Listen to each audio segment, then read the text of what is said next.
Okay. Section 3 now is basically talks about what do you call it, the monitoring processes. Okay, so with what do you call it? Section 3.1, what you need to do here is you need to fill out the tables as I've put them in there for you, and you need to choose and describe 3 agents or conditions that might need monitoring, and they have to be 3 different processes. What I want you to do, and I want to make sure that you do this, and I'll put them down here for you. But the first one that I want definitely include is noise emissions. Okay, that's one. The next one will have to be something to do with health monitoring. Okay, so it's going to be some kind of health monitoring. Okay, so what's going to happen is you're going to use the noise emissions, and basically then you're using your noise dosimeter, etc. Then you're going to do health monitoring, where you're going to go and see a doctor, and then you're going to do air sampling monitoring. Now you could do, if you wanted to do health monitoring, you could do lead exposure, but you can pick any of the ones that I've given you examples of. I've given you all the metals and everything. Lead exposure could be one of what's called health monitoring. And then with your, what do you call it, with your last one, and this is why I did section 2 for you, you can either do here, you can do silica dust for your air sampling, or welding, if you decide to do welding. So do you understand what I mean? So what happens is, here you've done a lot of work already. Either you're going to choose for section 2, you're going to choose either silica, using or you're going to do welding. So this is going to be incorporated in your monitoring process. Okay, and then all you're going to focus on, definitely I want to see noise emissions, and then I want to see something to do with that requires biological monitoring. Okay, whether it can be lead or any other process that requires biological monitoring. But once you've decided on your 3, okay, what do you call it, then you continue throughout your whole assignment based on those 3. You don't introduce anything else.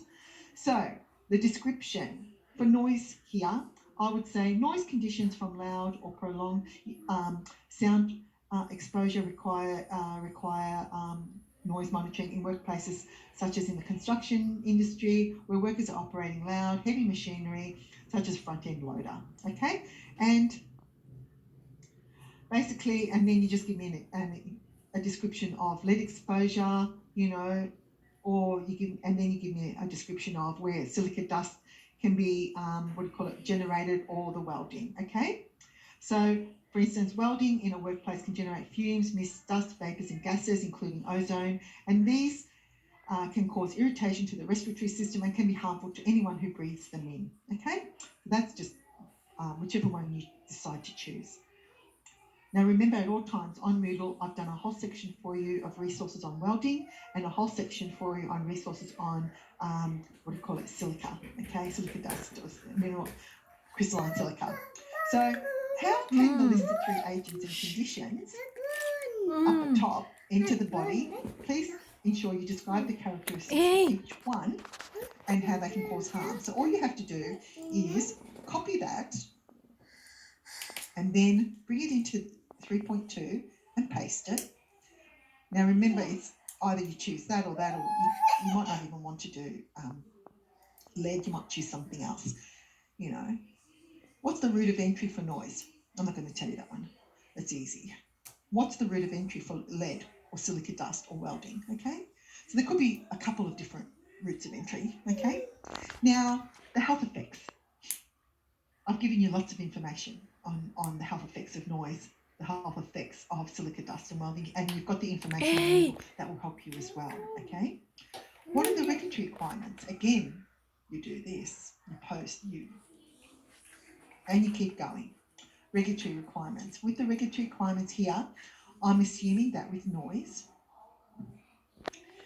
you basically put in the OHS reference to the OHS Act 2004, and then the section of the regular. You don't have to put in each section, please. So with with the regulations, I would just basically say something like the OHS regulations 2017 in Victoria in relation to noise can be found in part 3.2 noise, regs 29 to 40.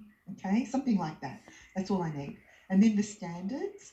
So what you do here, the standards here are not the Australian standards, guys, it's the exposure standards.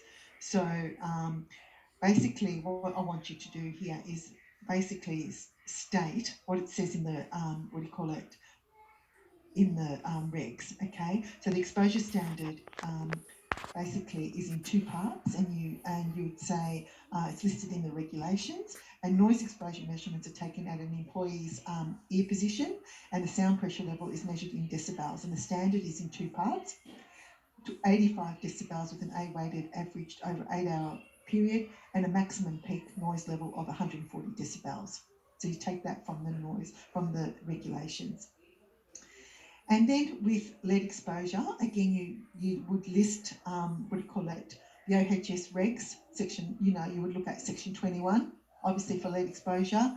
And then the OHS regulations for lead can be found in part 4.3, which is titled lead regs 177 to 205. Now, the standards are not, like I said, the Australian standards, it's the exposure standards. And then you keep going on with silica dust or welding, whichever one you choose, okay? Now, determine the work areas where the measurements are likely to be taken for each of your selected 3 agents or conditions. So again, you would just paste that in, and now it's going to be a little bit of work area and monitoring. Remember that the work area and the monitoring here is basically 2 things for noise, and that's, exposure to noise must be measured at the employee's ear without any hearing protectors. And you can conduct a noise survey using a sound level meter. You can even use integrated sound level meter, and talk about what you're going to do. Okay, not in detail, just an overall summary of what we went through last week with noise. Okay, and then with lead, workers will be selected to undertake the health monitoring programs from work identified as lead risk, exposing a person to lead or dust or lead fumes, you know what I mean? And therefore, explain to me, medical examinations and biological monitoring to monitor the health effects of lead exposure, okay? So even though the work area is not going to be measured here, but you're going to tell me about the health monitoring. The worker has to go see a doctor, and what are they going to have done when they go and see a doctor? Tell me, what are they going to have done? With silica dust or with welding, you're going to use some form of air sampling measurement, okay? And just explain to me, I don't want detailed, explanation. Just basically say, like, air sampling measurements can be taken by periodic or continuous sampling of the atmosphere at the workplace, and we usually require sampling in the breathing zone of the worker by means of a personal sampling equipment, etc., about what we talked about today, okay? So just a brief explanation there. Then, how would you select monitoring equipment for each of the selected agents? And again, you just put that in. With noise, you tell me what monitoring equipment is used. I could probably say the most common instruments used for measuring noise are the sound level meter, the integrating sound level meter, and the noise dosimeter. Okay, and just a little bit of explanation about it. Then with lead exposure, the monitoring equipment it's biological monitoring, and means the measurement and evaluation of a substance in the body tissue, and this is best performed by, the sampling is performed by a doctor, but what happens is the blood results are sent across to what's called a NADA qualified laboratory, or National Association of Testing Authorities, which is NADA, and then the testing must be performed under the supervision of a registered medical practitioner, and the registered pathology service that analyses the results, they have the testing in everything in place to analyse the results. And then silica and dust. So silica dust or welding fumes, basically you tell me what's going to happen here, and it's a little bit about what kind of device are you going to use, and I explained the two devices to you today for silica dust and welding dust. It was explained in today's PowerPoint. Okay, and now you go ahead and you say, what would you determine the limit of your expertise, and from whom should you seek advice? So basically, again, you put your, and basically here you would say, in noise, for instance, a lot of these are going to be very similar replies. Or understanding my limitation as an OHS professional and my knowledge of monitoring is important, as it will help me understand when it is time to feel confident to ask for assistance from a professional. Hearing tests check a person's ability to hear sounds of different pitches and loudness, and these tests are usually conducted by professionals called audiologists. Remember we talked about audiologists the other day? And these are complex reports in nature and require a trained audiologist to provide an accurate assessment.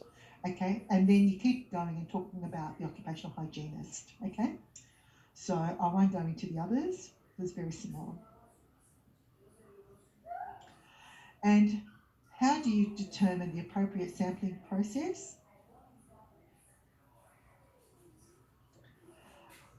For data collection. Okay, so with noise, the first step to determine whether or not noise is a potential problem in the workplace, remember I spoke about this the other day, is to do what's called a walkthrough survey, and it helps in making this decision. So the indicators of potentially hazardous noise levels includes employees talking loudly to each other and employees not hearing each other. So noise sampling in a manufacturing environment is basically you can do your field measurements, and it's important to determine the type of information required. Okay, and basically the initial measurements are noise surveys to determine if noise problems exist. Remember we did, like I showed you, the join the dots, did a noise survey, and then the first thing would be to do this noise survey to determine if noise problems exist, and then if they do exist, well then you would do the further measurements, and the second step is to determine personal noise exposure levels, okay, and so forth. What is a sampling plan and how it is established would be answered in today's PowerPoint. It's just the definition of what a sampling plan is and how you establish it. So that was explained to you in today's, PowerPoint. What information is collected during the sample process for each of the selected 3 agents? So you put your 3 agents in here again, and basically we talked about these today, like what information is collected. For instance, information collected during the sampling process for noise, basically, the date and the time, the duration of collection, location of sampling, sampling device used, measurements and readouts, working environment conditions, activities and tasks undertaken while the sampling is being undertaken, number of people present when measurements are taken, type of sampling, is it grab or continuous? Okay, so, and you can do the others. And again, you would, who should you consult with for each of your selected 3 agents and conditions before conducting the sampling process, and how does this consultation occur? And I'm going to leave that up to you, because we talked about consultation today, and we'll probably go over it again on Wednesday, and we've done consultation throughout this whole 6 months, so I'll leave that up to you. And we're going to tackle these other questions. They are all answered. 3.11 onwards are answered in Wednesday's PowerPoint. Okay, so most of the